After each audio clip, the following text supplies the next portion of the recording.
Target coaching classes Pankaj Solanki के channel पे आप सभी का हार्दिक स्वागत है। आज हम पढ़ेंगे आपका सूत्र निकलन के जो आपकी 3 टाइप की जब मल्टीप्लाई आए तो आपको वैदिक गणित से किस प्रकार से हल करना है। तो आइए, पहला सवाल आपको दिया गया है साधारण रूप में 7 × 8 × 9। कहने का अर्थ यह है कि आपको 7 गुना 8 गुना 9 को वैदिक विधि से सूत्र निकलन से गुणा करना है। तो सबसे पहले हमारा काम है आधार, उसके बाद में आपको लेना होता है उपाधार अंक,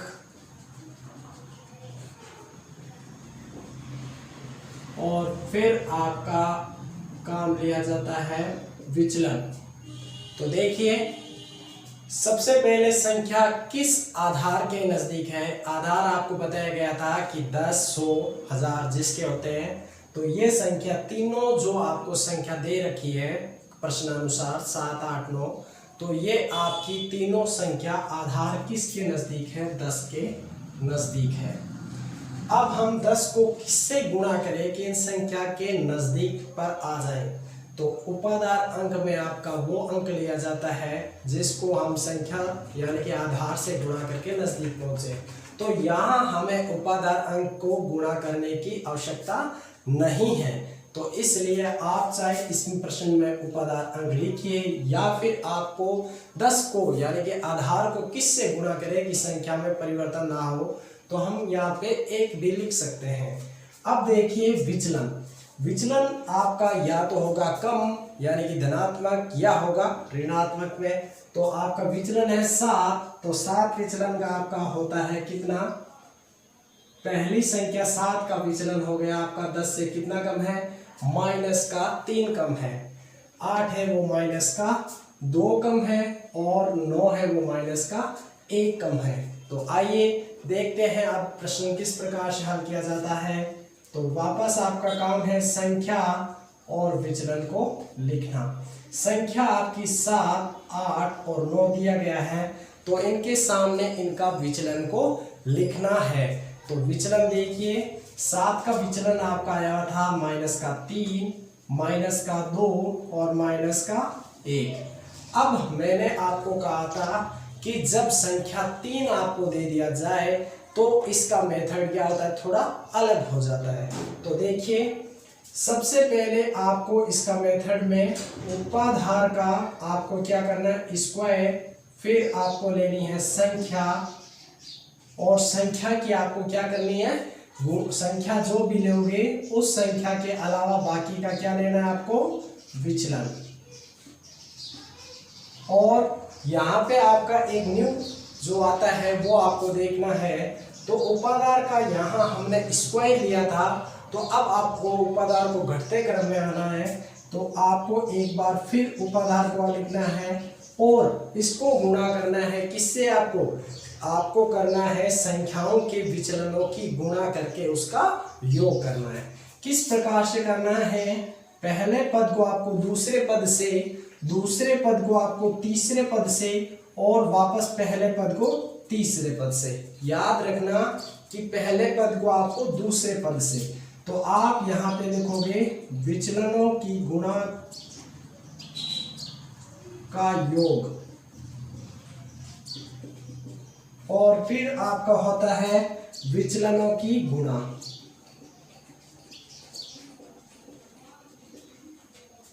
फिर आपको क्या करना है, विचलनों की गुणा। तो देखिए, उपाधार अंक आपका है 1 का स्क्वायर गुणा संख्या आपने ली है जैसे 7, तो यहाँ आपने लिख दिया 7।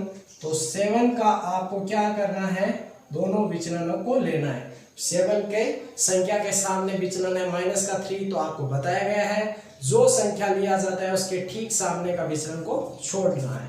तो आप लिखोगे क्या दिया गया, दोनों माइनस के अंदर में है, तो आप लिखोगे -2 और फिर -1। उसके बाद में उपाधार फिर लिखना है, क्योंकि उपाधार आपका अब की बार पहले स्क्वायर में था और अब आपका उपाधार है 1 टाइम, तो ये लिख लिया 1। अब आपको करना है गुणा, विचलनों की गुणा। पहले पद को तीसरे पद से -3 गुणा -2, फिर हो गया प्लस, फिर आपका दूसरे पद से आपको तीसरे पद से गुणा करना, पहले को दूसरे से, दूसरे को तीसरे से, और फिर आपको करना है तीसरे पद को पहले पद से, यानी कि तीसरे पद को पहले पद से, ये गुणा हो गया। गुणा करने के बाद विचलनों की गुणा, तो -3, -2 और -1, ये तीनों आपको गुणा। अब गुणा करके हल कीजिए। 1 का स्क्वायर 1 गुणा 7, -2 और -1 मिलकर हो गया -3, और फिर आपका वापस 1, माइनस को जब माइनस से गुणा करते हैं तो आपका आता है प्लस का, तो 3 को 2 से गुणा किया तो हो गए 6, 2 को 1 से गुणा किया तो 2, और 3 को 1 से गुणा किया तो 3, ये माइनस का, 3 2 6, 2 एकम 2 और 3 1 3, तो फिर आपको 3 को जब 2 से किया तो 6, और 6 को 1 से करेंगे तो -6। ध्यान रखना, जब माइनस को माइनस से किया तो आ गया प्लस, तो 3 को 2 से किया तो +6, और +6 को जब -1 से करेंगे तो प्लस माइनस माइनस, और 6 एकम 6। जब 7 में से 3 गए 4, 4 को 1 से गुणा किया 4, यहाँ हो गया 6 2 8 और 3 11, 11 को 1 से गुणा किया 11 और -6। अब देखिए आपका माइनस में आ गया, माइनस में आने का अर्थ आपको यहां से उधार लेकर क्या करना, घटाना। तो 4 का 4, 11 में से 1 गया तो 10, और जब 1 इधर आया तो यहाँ हो गए 10, 10 में से 6 गए तो 4, फिर हो गए 10, और फिर आपका 7। इकाई का अंक से लिखेंगे तो इकाई का अंक आपका 4, यहाँ हमने 2 अंक दिए गए थे, तो 2 अंक में से आपने 0 को लिखा, ये 1 इधर आ गया, तो यहाँ हो गए 4। एक सेकंड सवाल आपका, जिसमें संख्या आपको दे रखी है 11 गुना 12 गुना 17, तो इसमें देखिए आपका आधार आपने लिया 10, 10 के बाद में आप किससे गुणा करेंगे, तो उपादान का आपको आवश्यकता नहीं है, यानी कि 10 को 1 से गुणा करने पर यह 10 के नजदीक ही रहता है, तो या फिर आप इसे 2 भी ले सकते हो उपादान, तो ये सारी संख्या किस में आ जाएगी, आपकी ऋणात्मक माइनस में आ जाएगी, तो इसलिए हम प्लस में रखने के लिए यहाँ उपादान का आपका 1 लिया है। उसके बाद विचलन देखिए, तो विचलन है प्लस का 1, प्लस का 2 और प्लस का 7, क्योंकि 11 आपका 10 से 1 अधिक है, 12 आपका 2 अधिक है, और 17 आपका 7 अधिक है। तो देखिए फिर हमारा काम उपादान, उपादान का स्क्वायर 1 है, तो 1 का स्क्वायर, संख्या आपने लिया 11, तो 11 का विचलन आप लोगे 2 और 7, क्योंकि इसके ठीक सामने वाला विचलन हमें छोड़ना है, तो आपका हो गया प्लस का 2 और प्लस का 7। फिर हमारा उपादान 1 टाइम ये 1, उसके बाद में आपका विचलनों की गुणा, तो गुणा करने का तरीका पहले पद को दूसरे से गुणा करना, तो 1 को जब हमने 2 से गुणा किया तो हो गया 2, फिर दूसरे पद को करना है 7 से, तो 2 7 हो गए 14, और फिर हमारा तीसरे को करना है पहले से, तो 7 1 7, यह हो गया हमारा गुणा करके इनका योग। फिर करना है विचलनों की गुणा, तो आपका 1 गुणा 2 गुणा 7, ये आपको लिखना पड़ेगा, क्योंकि जो आपके तीनों विचलन हैं उनको साथ में गुणा करना। हमारा काम गुणा करके उनका योग, 1 गुणा 11 और 2 हो गए 13, 13 और 7 हो गया 20, यहाँ हो गया 1 गुणा 14 और 7 हो गए 21, और 2 हो गए 23, और 2 7 कितने हो गए आपका 14। फिर आपका जब 1 को 20 से किया तो 20, 23 का 23 और 14 का 14, यहाँ हमने लास्ट डिजिट लिया, इकाई का अंक हमने लास्ट डिजिट रखा 4, ये 1 आकर 23 के साथ ऐड हो गए, तो 23 और 1 मिलकर हो गया 24, 24 का फिर 4 और 2 आके इसमें ऐड हो गए, तो 20 और 2 मिलके हो गए 22, यानी कि आपका आंसर आ गया 2244।